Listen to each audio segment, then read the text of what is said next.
오늘 하나님의 구원 계획 네 번째 주제인데, 우리 노아의 자녀들 제가 지난번에 이어서 같이 보도록 하겠습니다. 하나님의 구원 계획에 대한 이 역사, 시간표를 제가 항상 이 머릿속에 두시고 이 흐름을 이해하시는 게 중요하다고 말씀드렸었죠. 아담의 타락 이후, 우리 주전 4114년 이후 하나님께서 1000년 단위로 또 500년 단위로 믿음의 사람들을 세우셔서 예수 그리스도, 여자의 후손으로 오시는 그 예수 그리스도를 저희들에게 하나씩 하나씩 마치 연극의 한 막씩 열어가며 보여주신다고 말씀드렸었죠.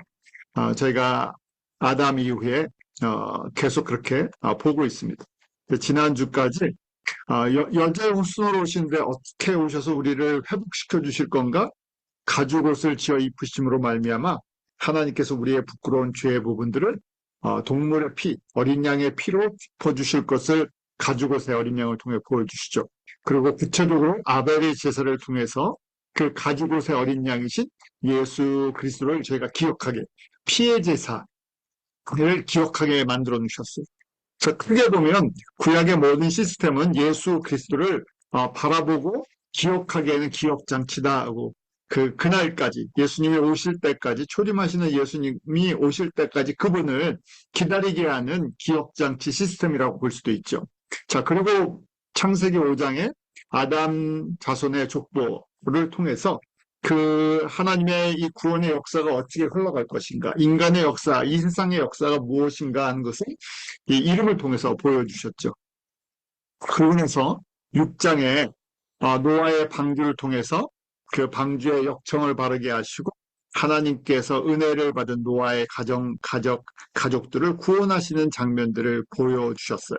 그래서 이 노아의 홍수 사건을 통해서 재림하시는 예수 그리스도와 마지막은 불로 심판하실 것에 대한 예표적인 것을 또 보게 되죠.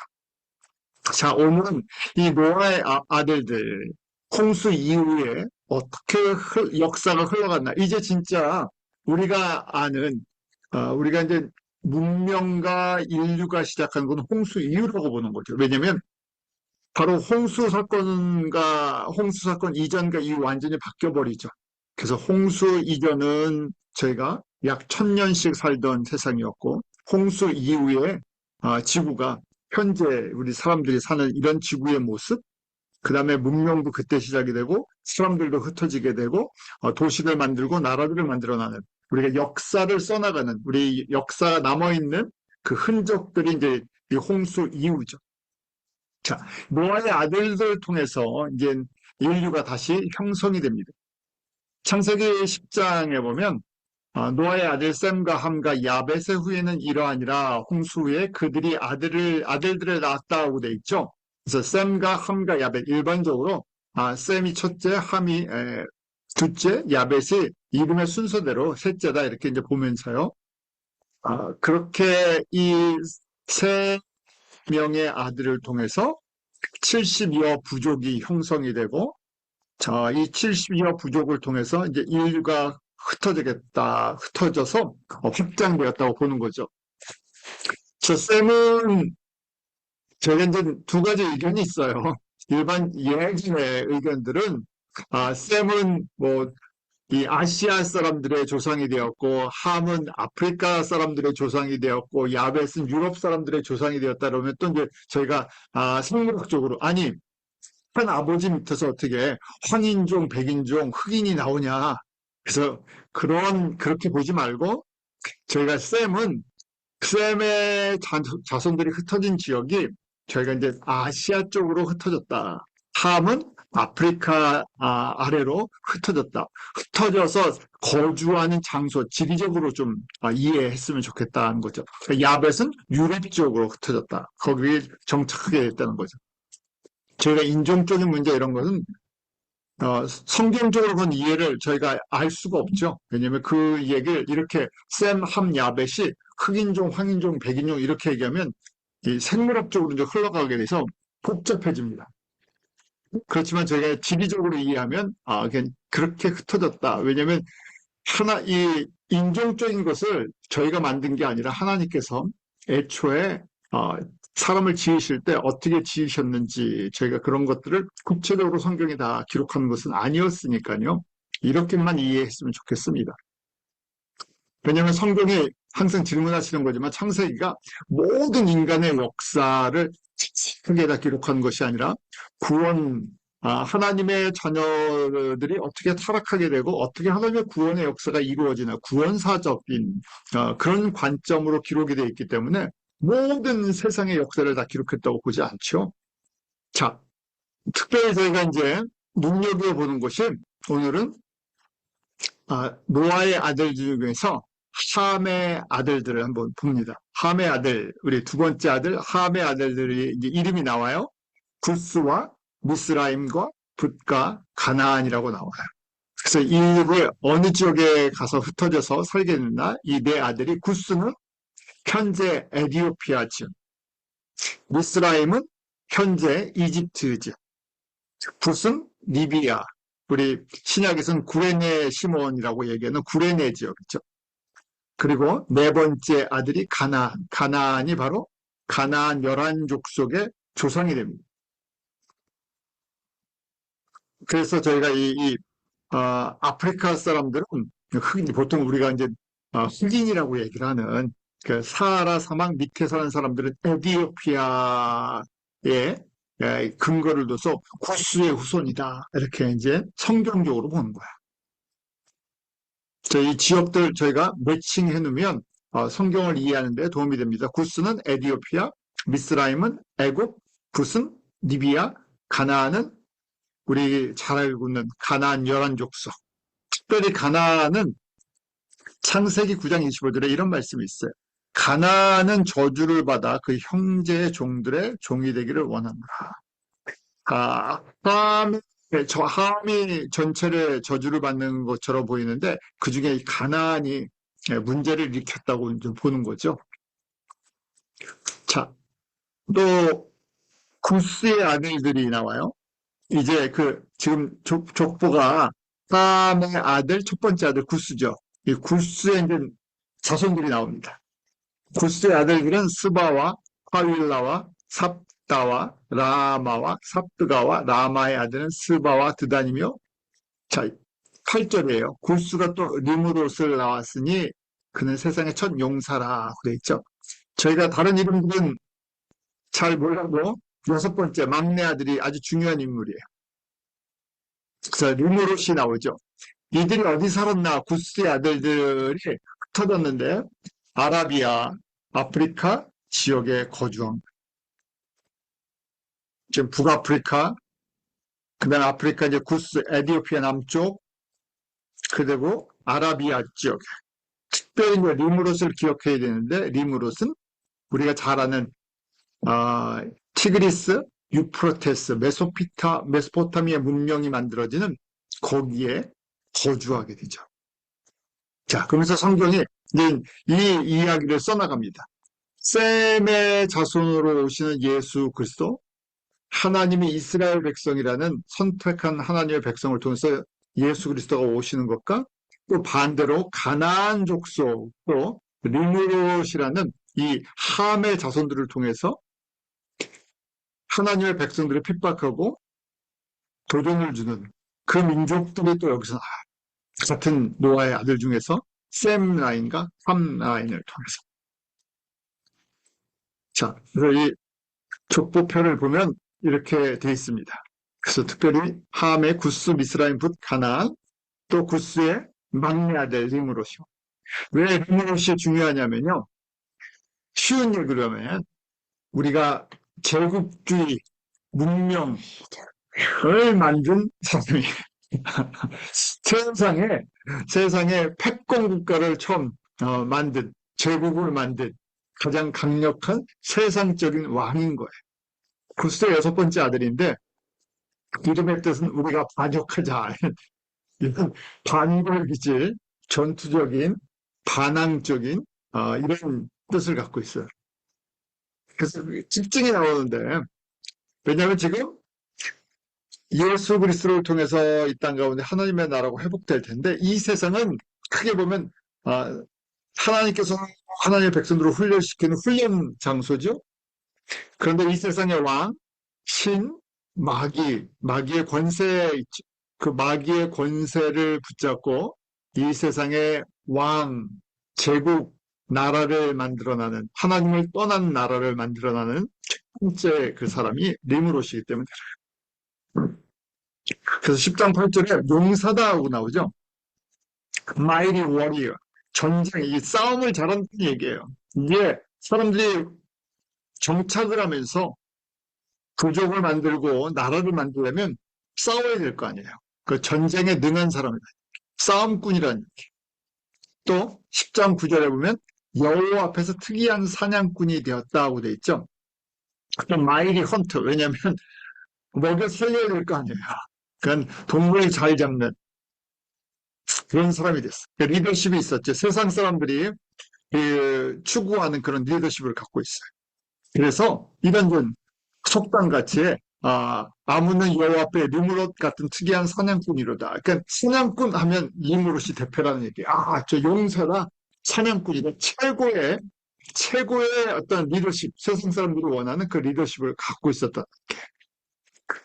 그러고 나서 나라를 만들기 시작해요. 10장 10절부터 12절에 나라를 만드는데 시날 땅의 바벨과 에렉과 악갓과 갈레가 시작됐다. 시날 땅이라는 것이 지금의 바벨론, 우리 이라크 지역이죠. 티그리스 유프라데스 강이 흐르는 그 비옥한 땅을 중심으로 최초의 바벨론 제국을 만듭니다. 그리고 그가 그 땅에서 아수르로 나아가 니느웨와 르호볼리, 갈라, 및 레센을 건설하였으니 이는 큰 성읍이라. 지금 아수르 지역까지 퍼져나갔다는 얘기예요. 북쪽까지요. 그래서 처음으로 제국을 만들었어요. 그 이름이 바벨론 제국이고, 그리고 거기에 종교가 필요하니까 하나님을 떠난 새로운 종교를 만들었는데 그게 바벨론 종교. 세상의 우상의 중심 종교가 되어버렸죠. 세상 모든 우상 종교의 시작점이 됐어요. 그래서 아수르 지역, 아수르의 수도인 니느웨까지 다 포함하는 그런 거대한 왕국을 만듭니다. 그리고 중심에 저희가 잘 아는 바벨탑을 쌓죠. 자, 바벨탑을 쌓은 것, 우리 사람들이 지금도 그렇잖아요. 경제력, 정치력 뭐 이런 것이 세워지면 우리도 힘 있는 나라야 하면서 세우는 게 고층 건물이에요. 그럼 또 내가 오랜만에 제 아내랑 63빌딩 얘기를 했는데 지금은 63빌딩이 아무것도 아닌데 저는 근데 63빌딩 한 번도 들어가 보지 못하고 어떻게 이렇게 지나왔는데 지금은 결국 또 살만해지니까 어떻게 경제력이 올라가니까 우리도 세상에 힘 있는 걸 좀 보여줘야 되겠다. 그래서 63빌딩을 여의도에다 짓고 우리도 이런 고층 빌딩이 있습니다 하고 했어요. 지금은 더 높은 것들이 많아졌지만 아파트들도 50층씩 짓죠. 자, 우리가 잘 아는 어딥니까? 그 중동의 나라들이 이제 고층 빌딩, 세계적인 빌딩들을 짓기 시작했죠. 그래서 그 제일 유명한 데가 어디죠? 두바이. 두바이가 가장 높은 빌딩들을 갖다 세워나가기 시작했어요. 왜요? 세상에다 보여주는 거죠. 우리가 경제력이 있는 그런 세계 강국이다 하니까 그렇게 세워나가요. 미국이 100년 전에 저희가 살고 있는 뉴욕에다가 이렇게 어마어마한 것들을 지어놨는데요. 100년 전에 세워놨다고 생각하면 정말 대단하죠. 자, 이렇게 사람들은 자신들이 갖고 있는 힘을 위로 보냅니다. 근데 바벨 뜻이 있어요. 두 가지 뜻이 있어요. 하나는 제가 첫 번째 뜻은 이 오리지널 뜻이라고 생각하는데 하나님을 만나는 있고 하나님께 들어가는 입, gateway to God, 하나님께 나아가는 길이다 하는 거예요. 그래서 사람들이 이 힘이 뭉치니까요. 힘이 뭉치니까 제국과 이 힘이 뭉쳐지니까 이런 어마어마한 건축을 시작하죠. 그래서 벽돌을 붓고 역청으로 진흙을 대신해서 성읍과 탑을 쌓죠. 그러면서 이렇게 주장을 합니다. 4절에 보면 꼭대기로 하늘에 닿게 하여 우리 이름을 내고 온 지면에 흩어짐을 면하자. 홍수 하나님의 심판에 우리가 대응해서 우리가 이제 이길 수 있어 하는 거죠. 하나님이 물로 심판해도 우리 이제 살아날 수 있어요. 왜? 물에 덮어져도 올라갈 수 있는 높은 곳이 있으니까. 그래서 지금 이름은 하나님을 만나는 길, 뭐, 하나님께 나아가는 길이다, 이렇게 했는데 그게 아니라 하나님을 대적하는 길이라는 얘기예요. 우리가 이제 힘을 합치면 하나님이 두렵지 않다? 하나님처럼 될 수 있다? 우리 사단이 타락할 때 그거죠? 우리가 하나님처럼 될 수 있다. 이 시대가 정말 무서운 게 사람들의 과학과 문명과 기술과 지식이 들여다보니까 하나님의 영역, 창조주의 영역을 사람들이 흉내내죠. 그래서 창조주를 지워버려요. 인간이 얼마든지 창조주의 능력을 갖다가 카피할 수 있다고 생각을 하는 거예요. 자, 지금 똑같은 거예요. 시작이 바로 바벨탑과 바벨론이라는 이 르므롯이 그것을 했어요. 그 안에 11장 4절에 흩어짐을 면하자 심판을 벗어나기, 그 심판에 대한 물로 심판을 받았던 그 충격이 있죠. 그걸 극복하기 위한 거예요. 사람들도 그렇잖아요. 사람들이 이런 현대에 계속 만들어내는 걸 보면 저희가 갖고 있는 가장 기본적인 것이 있죠. 죽음에 대한 공포예요. 우리는 죽지 않고 살 수 있는 길이 무엇인가? 오랫동안 인류의 역사에서 그걸 연구하다 지금은 점점 기대 수명도 늘어나고 생명을 얼마든지 복제할 수 있는 능력, 사실은 이미 갖췄죠. 근데 어떤 윤리적인, 도덕적인 여러 가지 문제가 있어서 멈추고 있는 상황인데 바로 지금 바벨론에서 일어났던, 바벨탑에서 일어났던 사건들이 그런 사건들이에요. 자, 두 번째 뜻이 있습니다. 이거는 바벨탑이 무너진 이후에 붙은 거예요.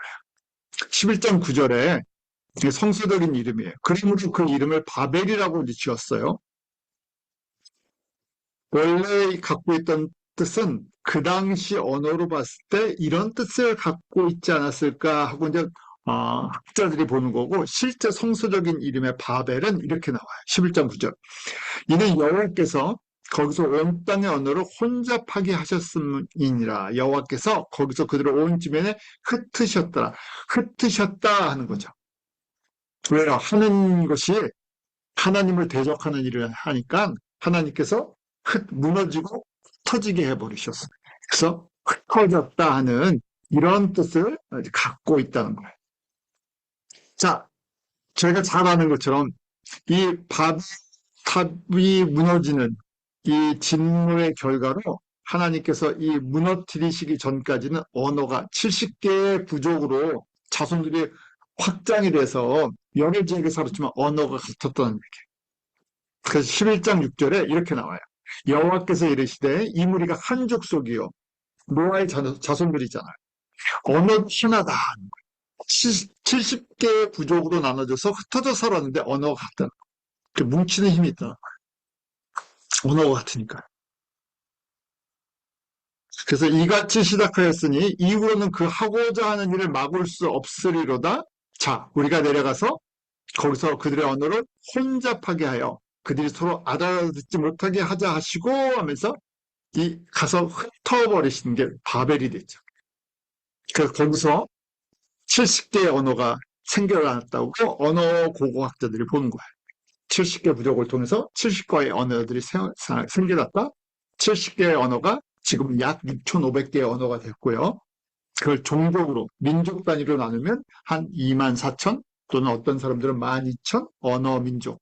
같은 언어와 같은 민족이 구별해서 하는 거예요. 그건 24,000개. 70개에서부터 6,500개로 흩어지게 된 거죠. 저희는 참 재밌는, 어떻게 보면 재미있다. 참 중요한 시기에 살아요. 왜냐면 흩어졌던 언어가 지금 어떻게 됩니까? 하나로 합치고 지금 영어의 번역기나 이런 번역기를 통해서 하나로 합치는 지금 거꾸로 인간의 노력과 기술과 이런 걸 합쳤어서 흩어지는 시대가 됐죠. 요새 AI까지 등장해서 굉장히 속도가 빨라졌어요. 아마 10년 후 정도가 되면 굳이 통역을 사람을 통해서 해야 할까? 아마 컴퓨터나 AI가 통역을 사람보다 더 잘해줄 것 같아요. 너무 빨리 요새 굉장히 변화되고 있어요. 그래서 저희가 예전에 언어가 힘들어서 뭐 이런 얘기를 했는데, 이제 언어의 장벽들이 많이 무너져 버렸죠. 거꾸로 가고 있어요. 언어의 장벽이 무너졌다는 얘기가 무엇입니까? 뭉쳐지는 힘이 강해진다는 얘기예요. 사람들의 힘이 어마어마하게 강해지죠. 그래서 저희가 이걸 거꾸로 돌리면요. 그래서 흩어지면서 사람들이 약해졌었는데, 거꾸로 사람들이 하나님을 떠나서 어떻게 합니까? 이걸 뭉치기 시작했죠. 인포메이션을 뭉치고 분석하고 사람들의 재원을 뭉치고 분석하고 사용하고 하니까 어마어마한 힘들을 사람들이 갖기 시작했어요. 그래서 지금 반대 길로 간다는 얘기는 무엇입니까? 뭘 만들고 있는 거예요? 거꾸로 저희가 바벨탑을 다시 쌓고 있죠. 바벨론이라는 제국을 다시 만들고 있어요. 좀 표현은 그렇지만 마가 하잖아요. 미국을 다시 위대하게 만들겠다. 하나님을 떠난 상태에서 그걸 그렇게 만들면 뭐가 되죠? 지금 리무롯이 하나님을 떠난 상태에서 강력한 제국을 만들려고 했던 것, 그것이 시작이 바벨론 제국이었고, 그 상징적인 건물이 바벨탑이었죠. 자, 거기서부터 종교가 시작이 됩니다. 종교 말씀은 살짝 빼놨는데, 여기서 바벨론 종교가 시작됐죠.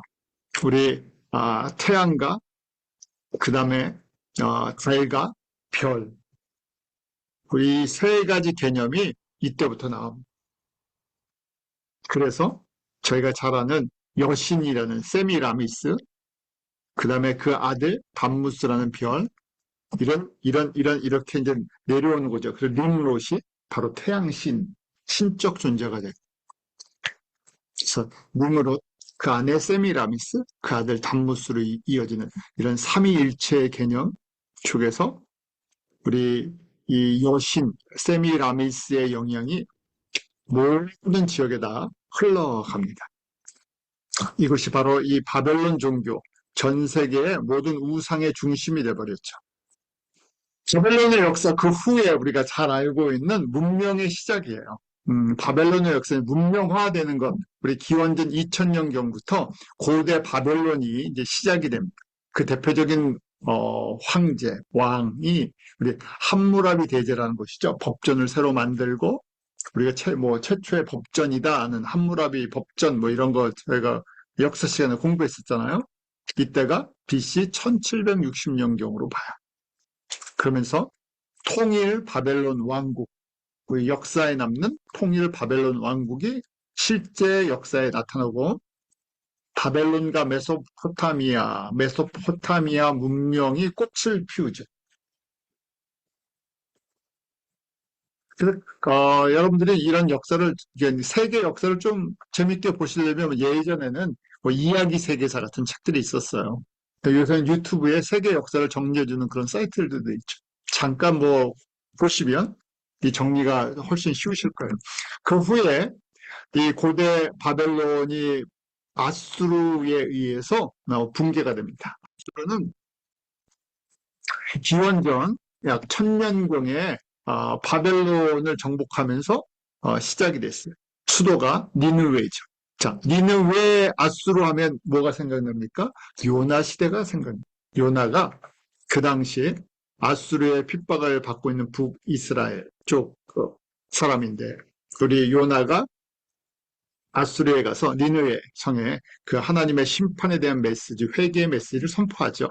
자, 그 시대가 아수르 제국 시대입니다. 그 후에 이 아수르도 신바벨론이라고 얘기하는 갈대아의 나포포라사에 의해서 정복됩니다. 저희가 나포포라사는 잘 모르는데 그 아들을 알아요. 느부갓네살. 이 어려운 이 이름은 성서학교나 미국 신학교에 이 이름 쓰는 것도 시험에 나와요. 리버풀레이즈가 발음도 어렵고 스펠도 어렵고 그래서 미국 사람들도 이거 잘 못 쓰잖아요. 안 쓰는 단어니까. 그러니까 거꾸로 보니까 기억이 잘 남아요. 느부갓네살 아수르 군대를 완전히 정복하죠. 그리고 이집트를 정복하면서 예루살렘을 점령하고 우리가 잘 아는 다니엘과 사람들을 포로로 붙잡아 가버립니다. 그러고 나서 지금 말 안 되니까 어떻게 해요? 기원 586년에 완전히 남유다를 정복해 봅니다. 그리고 예루살렘 성전을 파괴하죠. 그 유명한 왕이 성서에 나오는 느부갓네살. 그래서 느부갓네살에 의해서 신바벨론이 다시 재건됩니다. 그러니까 고대 함무라비 당시에 있었던 바벨론이 아수르에서 멸망당하고 다시 바벨론이라는 이름을 쓰기 시작한 거. 그러다가 이 바벨론은 어떻게 되죠? 바벨론 다시 또 멸망하죠. 우리 그 다음에는 우리가 바벨론이 페르시아에 이제 멸망을 하죠. 그 페르시아는 그리스에 멸망하고 그리스는 로마에서 멸망을 합니다. 큰 그림이에요. 그래서 우리 예수님 당시까지 우리가 지금 아수르, 바벨론, 페르시아, 그리스 그리고 로마 시대로 연결되는 이 제국주의의 고대 제국주의의 모습을 보게 됩니다. 마지막 때 징조도요, 이런 강력한 제국주의 성향이 있는 나라들이 일어날 걸 저희가 보게 돼요. 그래서 오늘날 그 모습을 보면, 아니, 저런 대통령을 사람들이 왜 좋아하지? 하는데, 사람들이 어떻게 됩니까? 점점 극단화되면서요, 강한 나라. 강한 나라를 원하죠. 지금 러시아가 그걸 보여주고 있고, 중국이 보여주고 있고, 또 미국이 보여주고 있고, 전 세계 그 합리적이고 논리적이고 어떤 그런 사람들이 아니라 강한 나라를 약속하는 그런 사람들이 리더십이 인기가 있어요. 자, 저희가 이 바빌론은 그게 어떻게 했나 이제 흉 역사로 넘어와서 사실은 그 나라들이 뭐 저희가 잘 아는 것처럼 이 이슬람 지역이 되다가 다들 힘이 없는 지역으로 있다가 1차, 2차 세계대전 끝나고 독립들을 하면서 이 석유 때문에 엄청난 돈을 벌죠. 그 대표적인 나라가 이제 이라크의 우리 사담 후세인 너무나 잘 알고 있는 대통령이었죠. 사담 후세인이 대통령으로 있을 때 바벨론 도시를 재건하겠다 하고 외쳤어요. 내가 느부갓네살의 후손이다. 내가 느부갓네살의 영광을 다시 찾겠다. 그래서 바벨론 도시를 재건하겠다 그러다가 가라앉았어요. 근데 이사야 13장 19절에 이런 말씀이 있어. 열국의 영광이요 갈대아 사람의 자랑한 놀이개가 된 바벨론이 하나님께 멸망당한 소돔과 고모라 같이 되리니.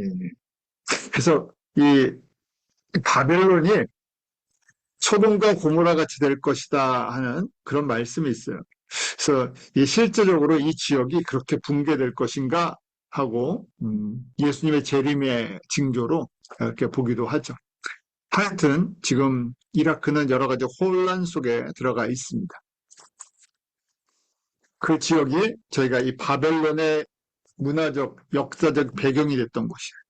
그래서 저희가 이라크 전쟁 때 여기에 있던 유적지가 많이 파괴된다는 그런 얘기가 있었죠. 자, 그 다음에 이제 저희가 또 기억할 것이 블레셋이에요. 블레셋은 누구의 자손인가? 미스라임이에요. 미스라임은 또 누군가? 함의 둘째 아들이에요. 아니, 족보가 굉장히 헷갈리시죠? 우리 집안의 족보도 챙기기 힘든데, 그래서 저희가 성경 공부하다 보면, 왜 남의 나라 이스라엘의 족보를 우리가 이렇게 배워줍니까? 근데 이게 이스라엘의 족보가 아니라 하나님의 구원의 역사를 써나가는 주요 인물들이에요.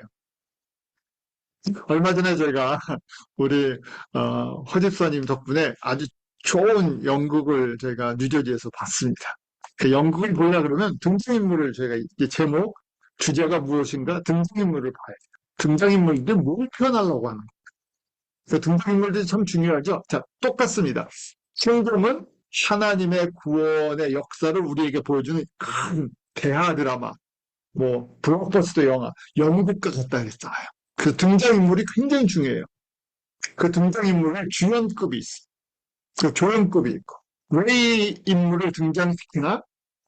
누구의 계획이에요?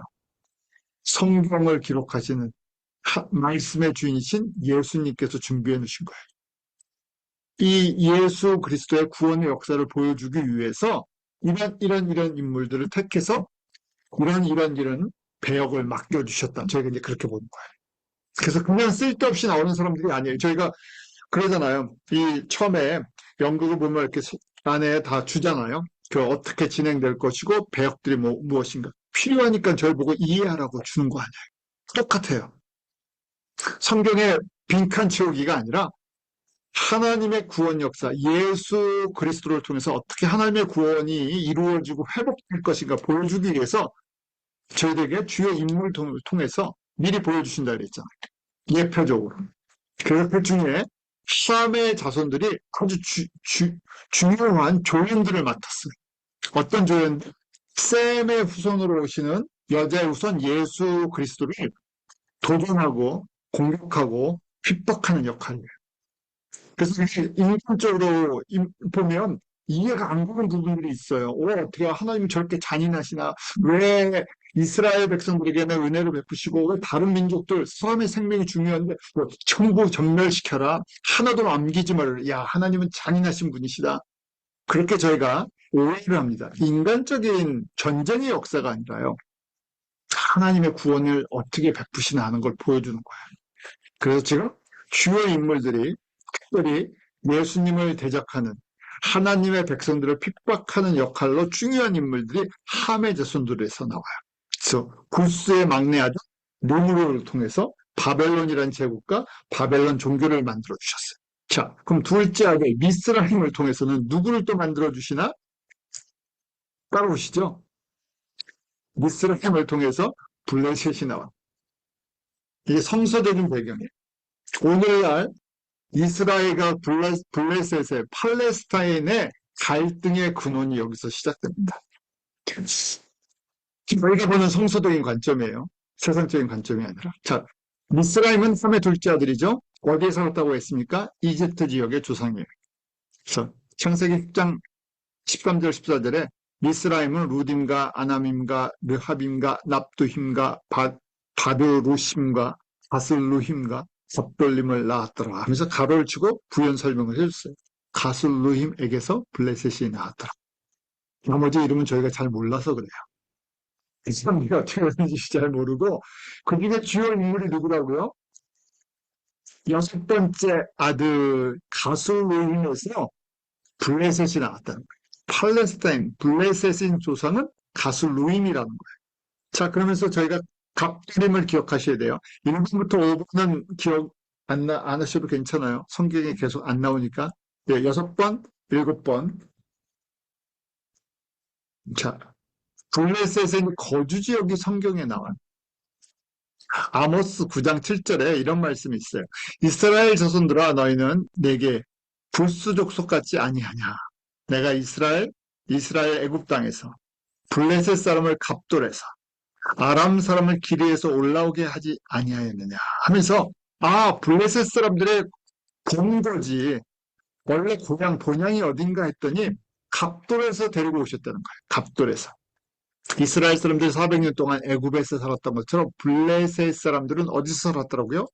갑돌이라는 거예요.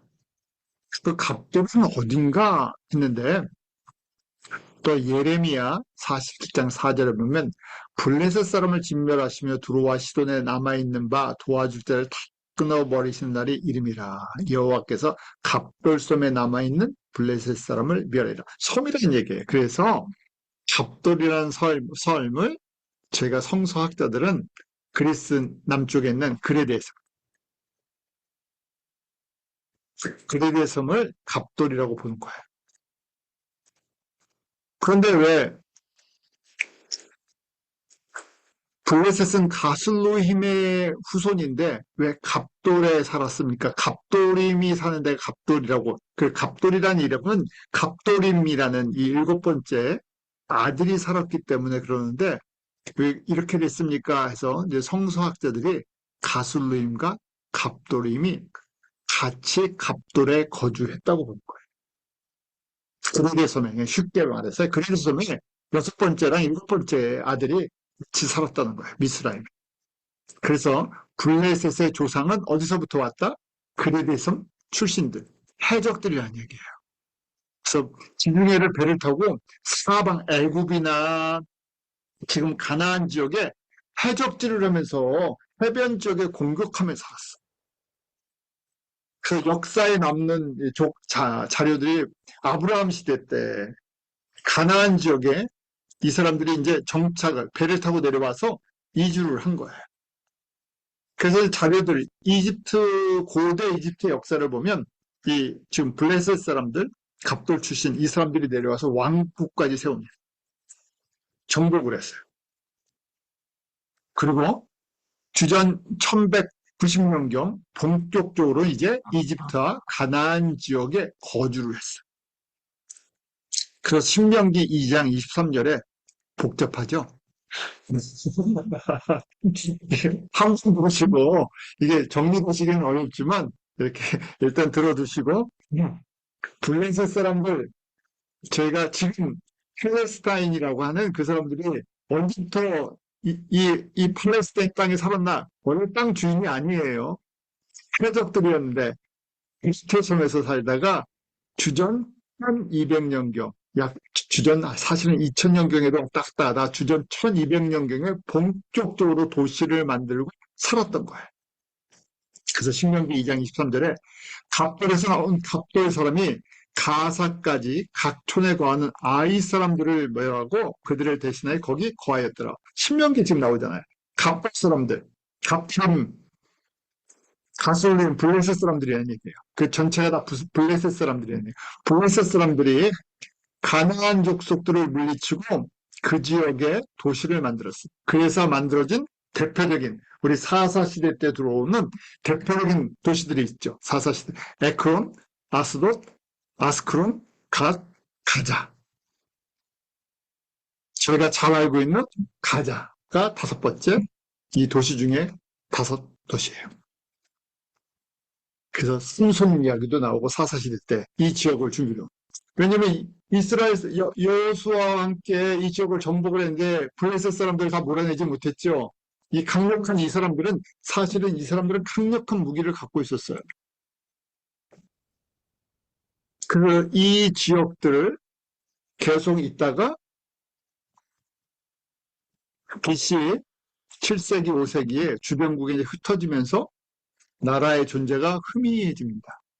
강력한 한 나라를 갖고 있었던 것이 아니라 도시국가들을 갖고 있었던 거예요.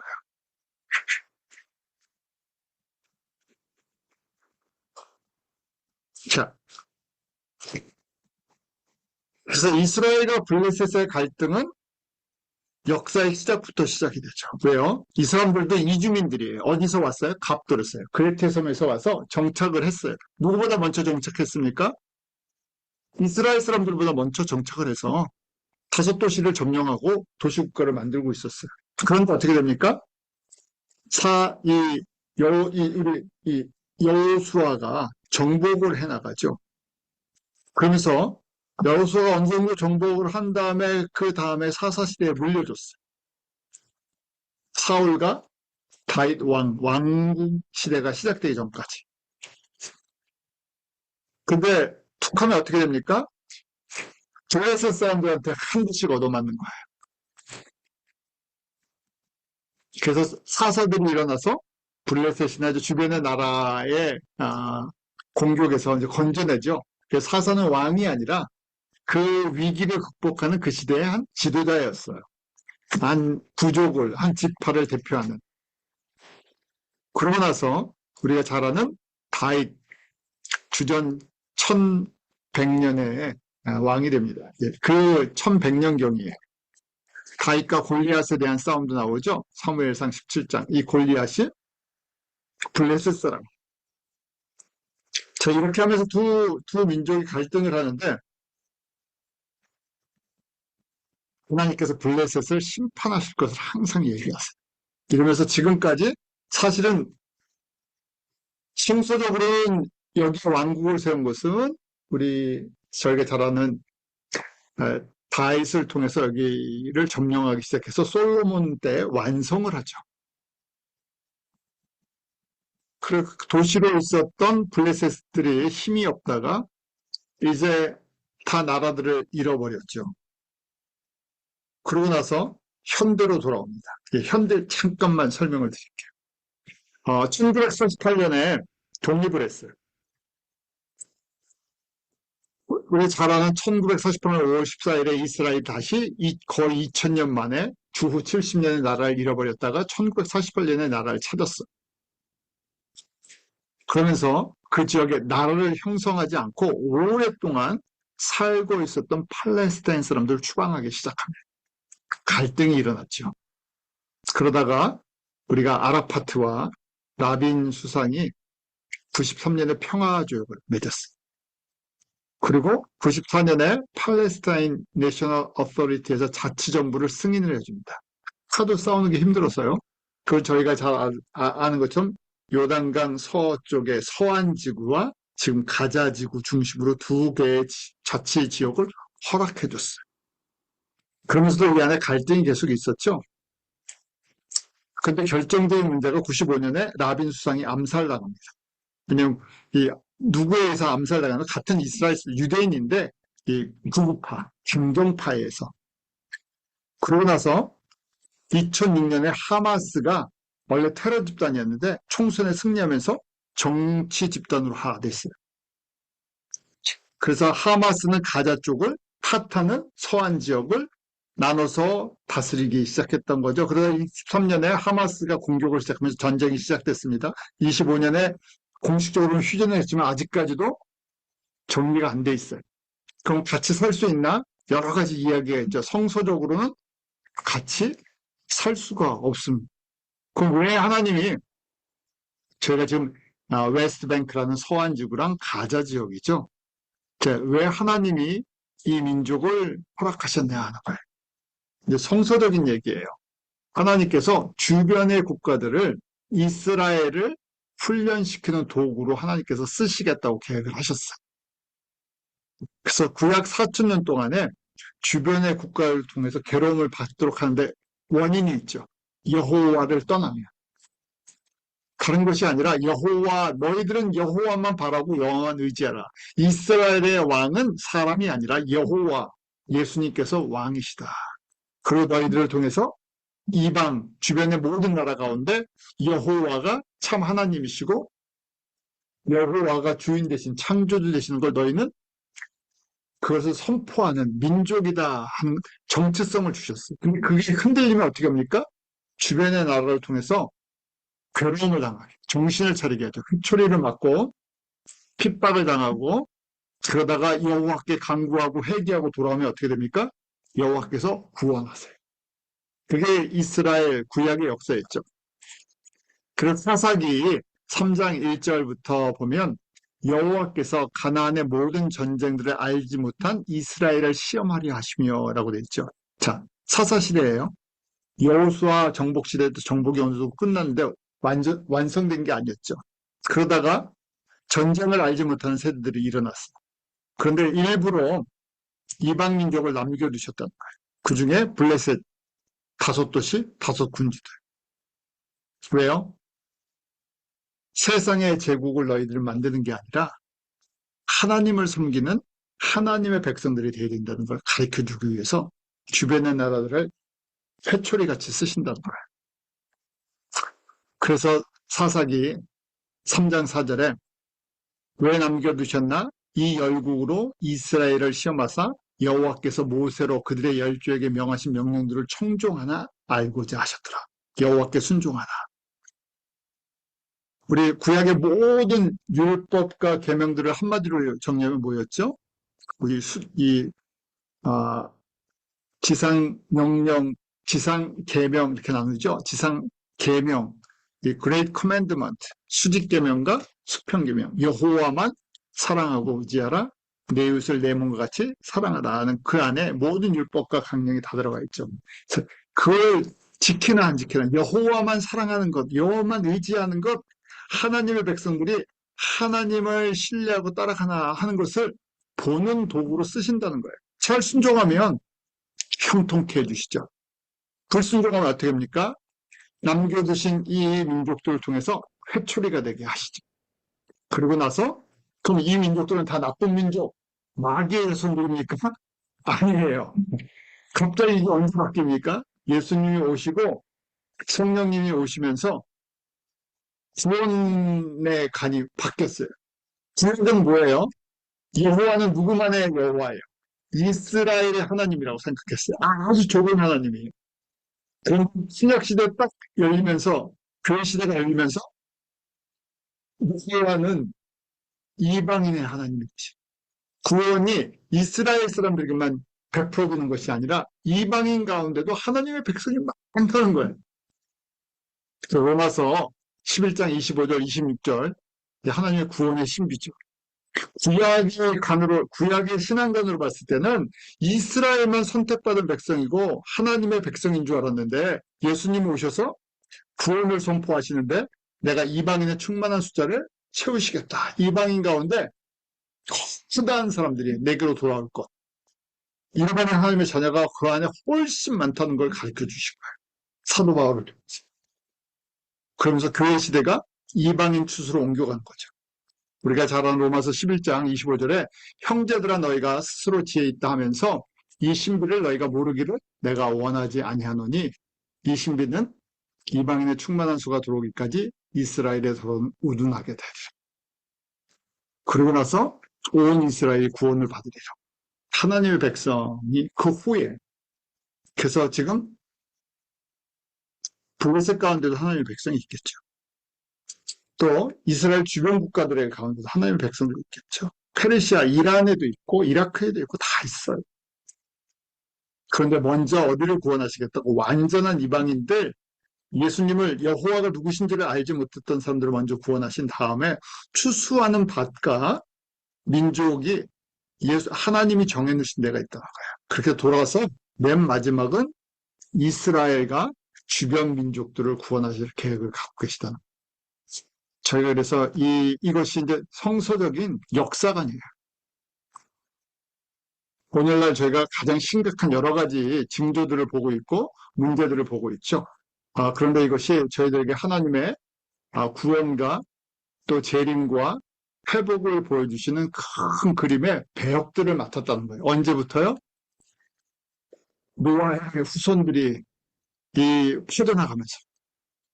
그래서 필요한 배역들을 정하고 민족들을 정해주시고. 저희가 그렇게 오늘 배경이 되는 노아의 자손들 통해서 예수님까지 그 이후까지 한번 살펴봤습니다. 같이 기도하죠. 하나님 아버지 참 감사합니다. 저희들 이 큰 구원의 하나님의 역사 가운데 특별히 마지막 이 시대의 하나님의 백성들로 또 추수의 일꾼들로 복음의 증인들로 불러주시면 감사합니다.